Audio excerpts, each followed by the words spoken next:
जय हिंद साथियों, ज्ञान घर यूट्यूब चैनल में आपका स्वागत है। आपके लिए लेकर के आया हूं मैं बिहार एसएससी का प्रैक्टिस सेट।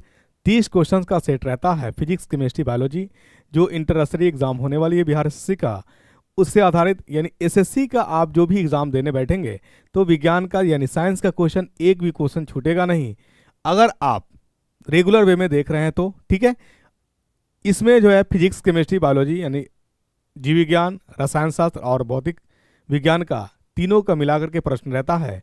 और कुछ क्वेश्चन संभावित यानी प्रश्न पूछने की संभावनाएं, और कुछ क्वेश्चन जो पूछा जा चुका है मिलाकर के यानी मिसलेनियस क्वेश्चन है। अगर आप इसको रेगुलर वे में करेंगे तो आपका लेवल साइंस में बहुत अच्छा हो जाएगा। यानी जनरल साइंस जिस भी एग्जाम को आप उठाएंगे एक भी प्रश्न नहीं छूटेगा। लेकिन शर्त कंडीशन क्या है कि अगर आपने जो मैंने सेट कराया है, यानी आज आपका सेट जो है 29वां है, 28 तक आपके पास सेट जा चुका है। ठीक है, ये 29वां है। शर्त यह है कि आपने पूरे सेट को यानी ईमानदारी पूर्वक बनाया होगा तब। यानी ये सेट आप कर लीजिए। जो भी प्रीवियस एग्जाम का क्वेश्चन है, साइंस का क्वेश्चन उठाइए, आपका एक एक क्वेश्चन बनेगा। नहीं बनेगा इसके लिए जिम्मेवार हम होंगे, बनेगा ये हमारा विश्वास कहता है। और हम बिल्कुल कॉन्फिडेंस के साथ कह सकते हैं कि एक भी प्रश्न आपका छूटेगा नहीं। चलिए ठीक है, आइए हम लोग प्रश्न पे आते हैं।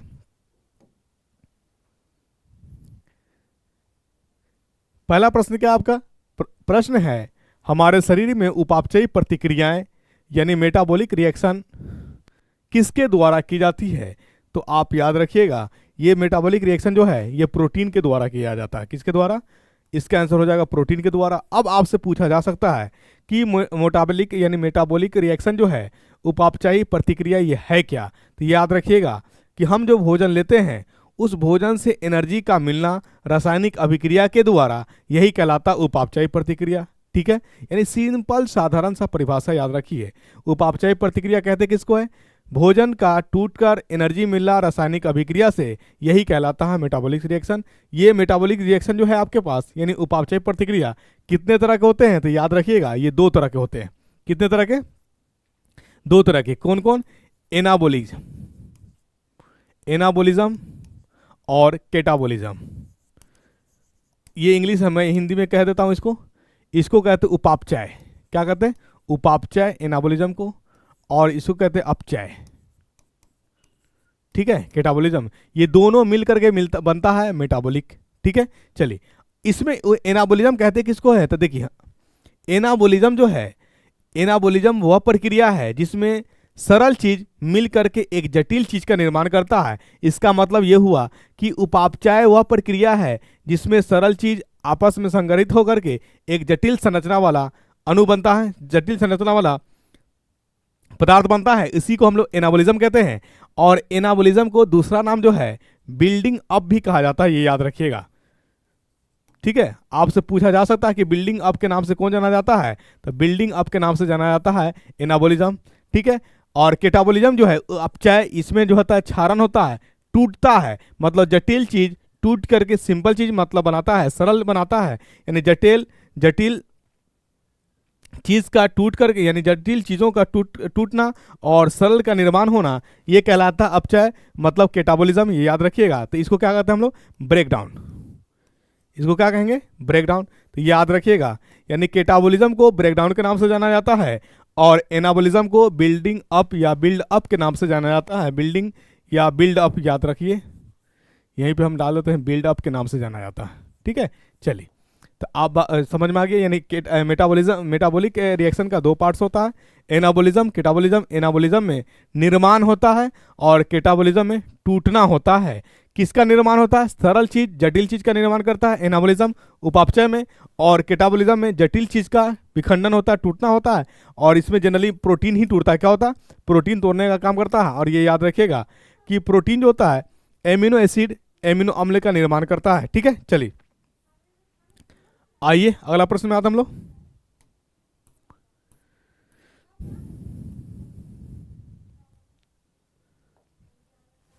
पृथ्वी पर कार्बन डाइऑक्साइड का कम से कम डैश स्थिरीकरण शैवालों द्वारा प्रकाश संश्लेषण के माध्यम से किया जाता है। तो ये याद रखिएगा, यानी इसमें जो पृथ्वी पर कार्बन डाइऑक्साइड का कम से कम जो है आधा, यानी शैवाल की संख्या कितनी होनी चाहिए?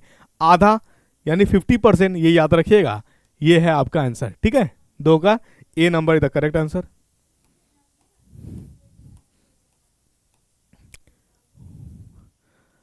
अगला प्रश्न क्या है? ओक के पेड़ के दृढ़ फल नट को क्या कहा जाता है? तो ओक के पेड़ जो फल होता है उसको, यानी जो है दृढ़ फल, उसको कहा जाता है, आप याद रखिए, एकॉर्न या बलूत का फल कहा जाता है। बलूत का फल या एकॉर्न, यानी इंग्लिश में बोलिएगा तो एकॉर्न और हिंदी में कहिएगा तो बलूत फल। ये किसको कहा जाता है? ओक के पेड़ का जो दृढ़ फल होता है। आप शायद ओक पेड़ देखे हैं कि नहीं देखे हैं? कभी कभी देखिएगा ग्रीन यानी जो हम ग्रीन अगर कह रहे हैं तो हर एक पेड़ का पत्ती जो होता है ग्रीन ही होता है, ठीक है, इस पे नहीं आइएगा। लेकिन उसका जो होता है ना, दूध जो होता है, दूध बहुत कारगर होता है। किसी का जख्म ऊंड अगर साइज में नहीं बह रहा है, उसको पकाने के लिए उस पत्ती का दूध इस्तेमाल किया जाता है। आप देखिएगा कभी जहाँ बहुत ढेर सारा कचरा होता है वहाँ पे पेड़ होता है, यानी पत्ती हरा, उसका डंठल जो होता है वो वाइट वाइट होता है। अगर आप देखे होंगे तो गौर कीजिएगा, देखिएगा, बहुत कारगर और बहुत फायदे का फल होता है, पेड़ होता है वो, ठीक है। चलिए, यानी उसी को कहा जाता है, नहीं, ओक के जो पेड़ में दृढ़ फल होता है उसको हम लोग कहते हैं, क्या कहते हैं? बलूत का फल या एकॉर्न कहते हैं, ये याद रखिएगा। आइए अगला प्रश्न में आता हम लोग।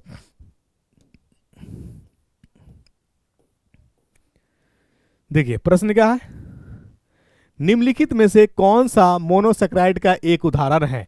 तो मोनोसेक्राइड मतलब समझते, यानी जो एक बार में टूट जाए उसी को हम लोग मोनोसेक्राइड कहते हैं। और मोनोसेक्राइड का एग्जाम्पल जो है फ्रुक्टोज है, ग्लूकोज और ग्लैक्टोज भी होता है। क्या होता है?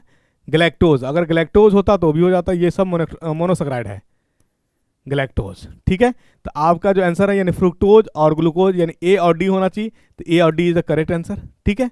यहीं पे हम लोग बात कर लेते हैं, ऑप्शन लिख ही लीजिएगा, यानी मोनोसेक्राइड का।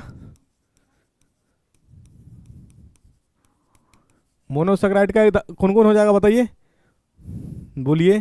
फ्रुक्टोज,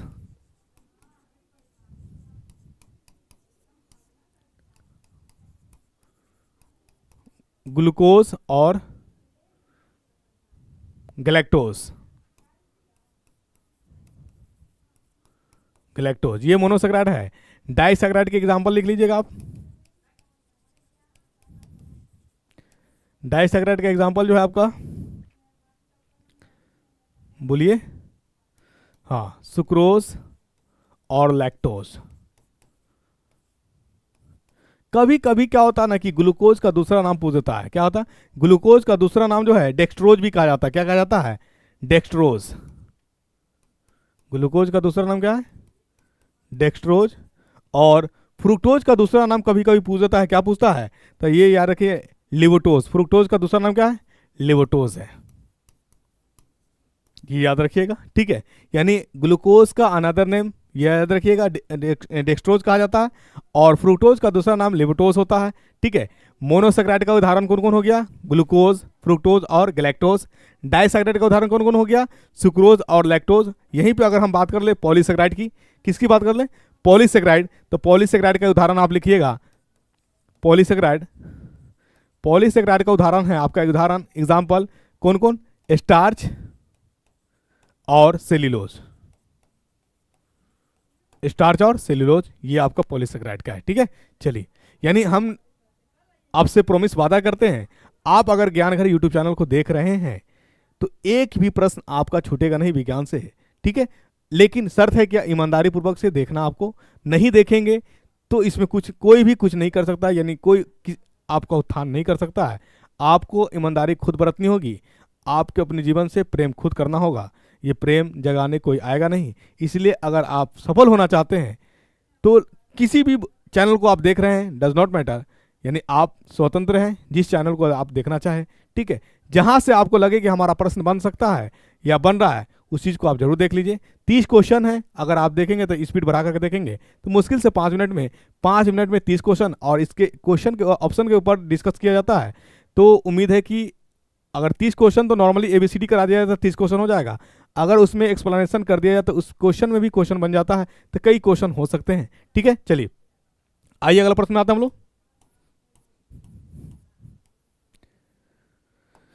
निम्नलिखित में से किस रोग को टीकाकरण द्वारा रोका नहीं जा सकता है? तो देखिए, टीकाकरण उस बीमारी के लिए है जो वेक्टर यानी पैथोजन से होने वाला है, जैसे जीवाणु से हो, वायरस से हो, और कोई वैसा बीमारी जो डिफिशियंसी से हो रहा है, खान पीन की कमी से हो रहा है, तो उस बीमारी के लिए टीकाकरण नहीं है, ये याद रखिएगा। तो आप याद रखिए टाइफाइड जो है ये वेक्टर डिजीज है, मतलब पैथोजन किसी से होने वाला है। खसरा ये भी किसी से होने वाला है, मतलब ये वायरल डिजीज है। रेबीज ये भी किसी से होने वाला वायरल, यानी किसी से जो होने वाला होगा उसके लिए टीका बनेगा। जो आपके खान पीन की कमी से हो उसके लिए टीका नहीं बनेगा। तो आप याद रखिएगा बेरी बेरी विटामिन B1 की कमी से होती है, ये कमी से आ गई तो इस बीमारी के लिए टीका नहीं होगा, इस बीमारी के लिए टीका नहीं होगा। अगर आपसे पूछ दिया जाए कि टाइफाइड का टीका का नाम क्या है, खसरा का टीका का नाम क्या है और रेबीज का टीका का नाम क्या है, तो ये याद रखिएगा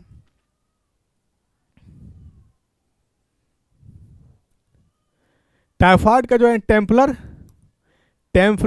जो है टीका का नाम है टाइफाइड, और खसरा का जो बीमारी का MMR वैक्सीन है, और रेबीज का एंटी रेबीज वैक्सीन का नाम है एंटी रेबीज, यानी डॉग्स वगैरह के काटने से। और इसी को जो है एंटी रेबीज को ही आलर्क निरोधी वैक्सीन भी कहा जाता है। आलर्क, आपसे एक प्रश्न पूछा जा सकता बन सकता है, आलर्क निरोधी वैक्सीन किस बीमारी को रोकने के लिए दिया जाता है, तो आप याद रखिएगा रेबीज, ठीक है, रेबीज। तो ये आप समझ गए, यानी टीका किसके लिए, टीका उसके लिए होगा जी जो बाहर से आने वाला बीमारी होगा, वेक्टर होगा, ठीक, और जो खान पीन की कमी से होने वाला बीमारी है उसके लिए टीका नहीं है, ठीक है ना। चलिए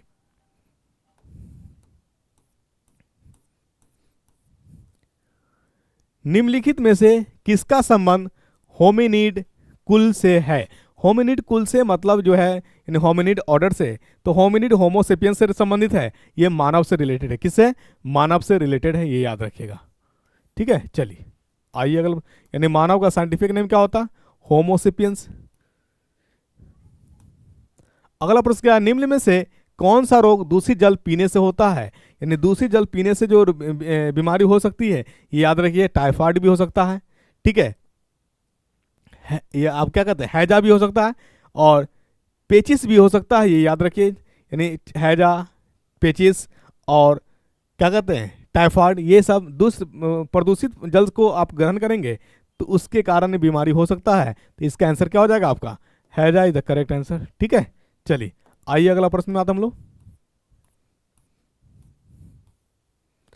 घरेलू डैश का वैज्ञानिक नाम कैनिस ल्यूपस फैमिलियरिस, यानी कैनिस ल्यूपस फैमिलियरिस जो है ये डॉग का वैज्ञानिक नाम है, किसका है, कुत्ता का वैज्ञानिक नाम। और कहीं कहीं लिखा रहता है फॉक्स भी, तो याद रखिएगा फॉक्स और कुत्ता का यही नाम है, ठीक है। कैनिस ल्यूपस फैमिलियरिस ये जो है वैज्ञानिक नेम है किसका, कुत्ता का, यानी डॉग का और फॉक्स का। आइए अगला प्रश्न में हम लोग बात कर लेते हैं। क्या पौधा किस प्रक्रिया के द्वारा हवा में पानी छोड़ता है, तो आपको पता होगा किसके द्वारा, ट्रांसपिरेशन, वाष्पोत्सर्जन के द्वारा, ट्रांसपिरेशन के द्वारा, ठीक है, वाष्पोत्सर्जन के द्वारा। जहां मुख्यतः बात लगेगी कि क्वेश्चन ऑप्शन को डिस्कस किया जाए तो मैं वहां स्वयं डिस्कस कर दूंगा, आपकी बोलने की जरूरत ना पड़ेगा, ठीक है। मानव के कंधे का जोर डैश संधि का एक उदाहरण है, तो आपको पता है यहाँ पे शरीर का वह ऑर्गन जो 360 मूव कर रहा हो वहां पे बॉल और सॉकेट ज्वाइन होगा, ये याद रखिएगा, ठीक है, बॉल और सॉकेट ज्वाइन। जहां पे 180 डिग्री होगा पाइवोटेड ज्वाइन, ठीक है, बॉल और सॉकेट, यानी जो है आपका मानव कंधे, तो ये कंधा जो है शोल्डर ये 360 मूव करता है, क्या करता है 360 मूव करता है, तो इसीलिए यहाँ पे ज्वाइन जो होगा बॉल एंड सॉकेट ज्वाइन होगा, क्या होगा, बॉल और सॉकेट ज्वाइन।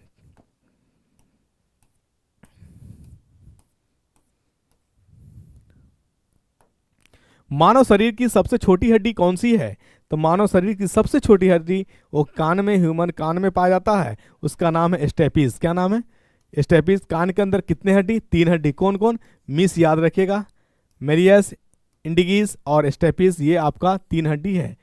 मेलिकस, इंडीज और स्टेपीज ये कान की हड्डी 3 हड्डी है, ये याद रखिएगा। सबसे छोटा कौन, तो सबसे छोटा आपका जो है स्टेपीज है। अगर आपको बात कर दे सबसे लंबा, तो सबसे लंबी हड्डी जो है आपका फीमर है, थाई के पास जो पाया जाता है, ठीक। एक प्रश्न ये बन सकता है यहाँ से, आपसे एक प्रश्न पूछेगा, क्या पूछेगा कि उस हड्डी का नाम बताइए जो आपको बैठने में मदद करता हो, सीटिंग में हेल्प करता हो, तो आप याद रखिएगा इस्टियम बोन। क्या याद रखिएगा? इस्टियम। इस्टियम बोन जो है ये सीटिंग बोन है। क्या है? सीटिंग बोन है इस्टियम बोन, जिसको हिप बोन भी कहा जाता है। क्या कहा जाता है? हिप बोन भी कहा जाता है। आइए अगला प्रश्न। निम्नलिखित में से किसकी मात्रा एसआई मात्रा इकाई बल पास्कल के नाम से जाना जाता है? तो याद रखिएगा ये आपका जो है पास्कल जो है दाब का ऐसा मात्रक है। किसका है? दाब का ऐसा मात्रक है। ऊर्जा का ऐसा मात्रक आपको पता है जूल होता है। शक्ति का ऐसा मात्रक है, इसका आपको पता है कि क्या होता है, यानी शक्ति किसका ऐसा मात्रक है? बोलिए। यानी पावर को ही हिंदी में शक्ति कहा जाता है, और शक्ति का ऐसा मात्रक क्या होता है? वाट। ठीक है। कार्य का ऐसा मात्रक जूल, ऊर्जा का ऐसा मात्रक, कार्य का ऐसा मात्रक, ये सब क्या है? जूल है। आइए अगला प्रश्न में आते हैं हम लोग। 1 हॉर्स पावर में कितने वाट होते हैं? तो 1 हॉर्स पावर में जो होता है 746 वाट होता है। कितना? 746 वाट होता है। ठीक है, चलिए आइए अगला प्रश्न में आते हैं हम लोग। तारों का टिमटिमाना मुख्य रूप से किस परिघटना के कारण होता है? तो तारों का टिमटिमाना जो होता है ये अपवर्तन के कारण होता है। किसके कारण होता है? अपवर्तन के कारण होता है। ये आंसर आपका A number is the correct answer.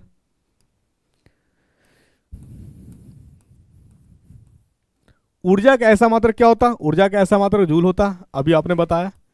ठीक है, ऊर्जा का ऐसा मात्रक जूल होता है। और हर्ट्ज किसका ऐसा मात्रक है? तो याद रखिएगा हर्ट्ज आवृत्ति का ऐसा मात्रक है। ध्वनि डैश से नहीं गुजर सकती है, तो ध्वनि जो होगा निर्वात में जहां पे कोई माध्यम नहीं होगा वहां से नहीं गुजरेगी। तो यह याद रखिएगा खाली स्थान से नहीं गुजरेगी। आंसर आपका D number the correct answer होगा। ठीक है, चलिए आइए अगला प्रश्न में आते हम लोग। लोहा लगभग डैश डिग्री सेल्सियस पर उबलता है? तो ये याद रखिए 2861 पे उबलता है। पिघलता कितना पे? 1516 1561 याद रखिए डिग्री सेल्सियस ये पिघलता है। उबलता कितना पे? 2861 डिग्री सेल्सियस पे। ठीक है, चलिए। निम्नलिखित में से कौन सी एक अदिश राशि नहीं है? मतलब सदिश राशि की बात कर रहा है। अदिश नहीं है तो सदिश, ये आपका तापमान अदिश है, आयतन अदिश है, समय अदिश है। ये आपका आंसर जो हो जाएगा ये आपका सदिश राशि है। यही पूछा कि अदिश नहीं है मतलब सदिश है, तो सदिश कौन है? बला घूर्णन मतलब मोमेंटम आपका।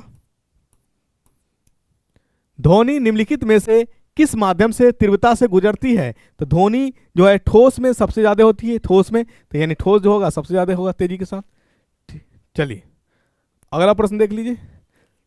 सबसे कम किस में? गैस में। पवन का वेग बढ़ने पर वायु का डैश, यानी आप देखे होंगे कभी कभी जब आप मोशन को तेजी करते हैं तो आपके ऊपर प्रेशर कम होता है। क्या होता है?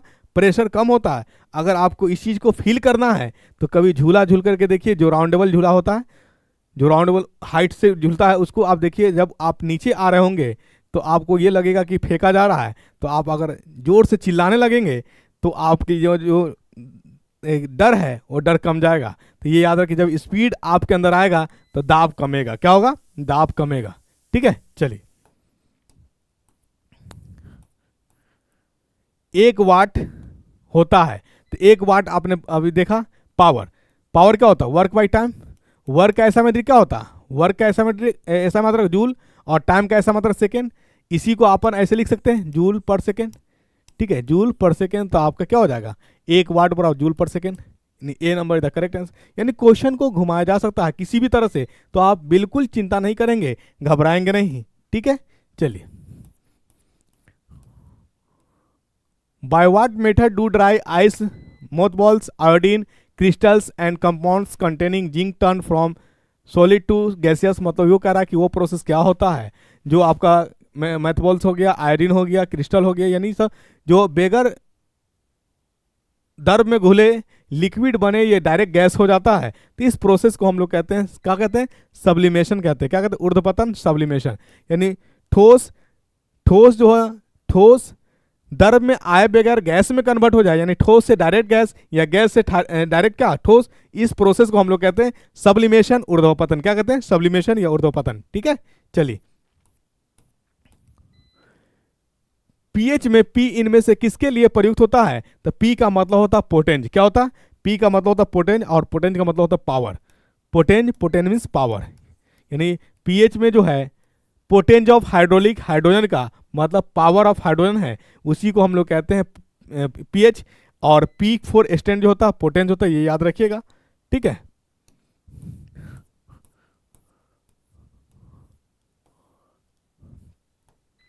Why are the outermost electrons lost easily down the group, मतलब बाहरी अगर हम लोग ऊपर से नीचे आएंगे तो साइज बढ़ेगा पीरियोडिक टेबल में।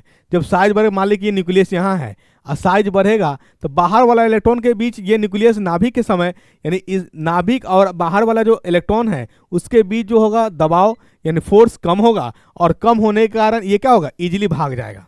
क्या होगा, इजिली भाग जाएगा। तो यही वजह है कि अट्रैक्शन जो होता है न्यूक्लियस और आउटर मोस्ट इलेक्ट्रॉन के बीच कम होता है, और कमने के कारण न्यूक्लियर फोर्स ऑफ अट्रैक्शन कम होने के कारण बाहर वाला इलेक्ट्रॉन जो होता है इजिली भाग जाता है। क्या होता है, इजिली भाग जाता है। तो क्या है, कौन सा आंसर होगा, the outermost electrons are farther away from the nucleus, यानी D number the correct answer हो जाएगा। ठीक है, चलिए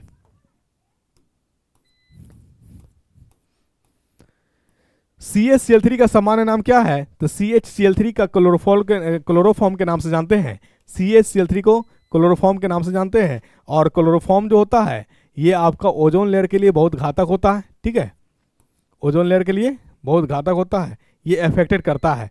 C6H6 का सामान्य नाम क्या है, तो C6H6 का सामान्य नाम जो है बेंजीन है। क्या है, बेंजीन है, याद रखिएगा। इससे एक प्रश्न बनता है, क्या बनता है कि बेंजीन रिंग में कितने पाई बॉन्ड है, तो पाई बॉन्ड याद रखिएगा 3 पाई बॉन्ड होता है। अब पाई बॉन्ड को हम लोग इस तरह से रिप्रेजेंट करते हैं, ये है पाई बॉन्ड बेंजीन में कितने होते हैं, 3 होते हैं, ये याद रखिएगा। सिग्मा कितने, तो सिग्मा होते हैं आपका, बोलिए 9, बिल्कुल सही आपने बोला, सिग्मा होता 9। जोड़ लीजिए, जहां जहां डबल बॉन्ड वहां वहां एगो पाई है, ये पाई है, ये पाई है, ये पाई है, मान लीजिए। बाकी जो सिंगल लाइन है हमारा सिग्मा हो गया 1 2 3 4 5 6 7 8 9 10 11 12, यानी सिग्मा कितने 12, अब पाई कितने 3। ठीक है, बेंजीन में, ये याद रखिएगा। साइक्लोहेक्सिन भी कहा जाता है इसको, क्या कहा जाता है, साइक्लोहेक्सिन। साबुन, रेयॉन, कागज, विस्फोटक, रंजक और पेट्रोलियम उत्पादों का निर्माण के लिए किस अकार्बनिक यौगिक का उपयोग किया जाता है, ये याद रखिएगा NOH को। किसको, कॉस्टिक सोडा का यूज किया जाता है। साबुन बनाने में हो, रेयॉन हो, या कागज या कपड़ा का उद्योग हो, इसमें आपका कॉस्टिक सोडा का प्रयोग किया जाता है, NaOH को यूज किया जाता है। ठीक है, चलिए आइए अगला प्रश्न में आते हैं हम लोग।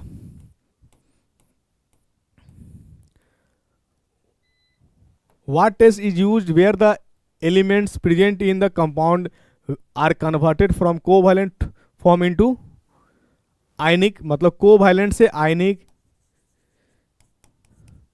किसके प्रेजेंस में, सोडियम के प्रेजेंस में। तो इस प्रोसेस को कहा जाता है लेजेंस टेस्ट, यानी लेसनेस टेस्ट के नाम से जाना जाता है। मतलब कोवैलेंट आयनिक में कन्वर्ट होगा सोडियम के प्रेजेंस में, इस प्रोसेस का नाम होता लेसनेस टेस्ट।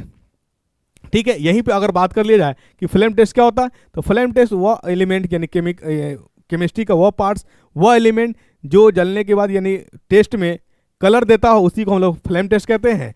और अल्कली और अल्कलाइन जो भी है वो फ्लेम टेस्ट देता है, लेकिन एक्सेप्शन है उसमें बेरिलियम और मैग्नीशियम, ये फ्लेम टेस्ट नहीं देता है। बेरिलियम, अल्कली और अल्कलाइन में जो भी आने वाला लिथियम, सोडियम, पोटेशियम जो भी है, लिथियम, सोडियम, पोटेशियम, ठीक है, कैल्शियम, बैरियम, ये सब फ्लेम टेस्ट देता है।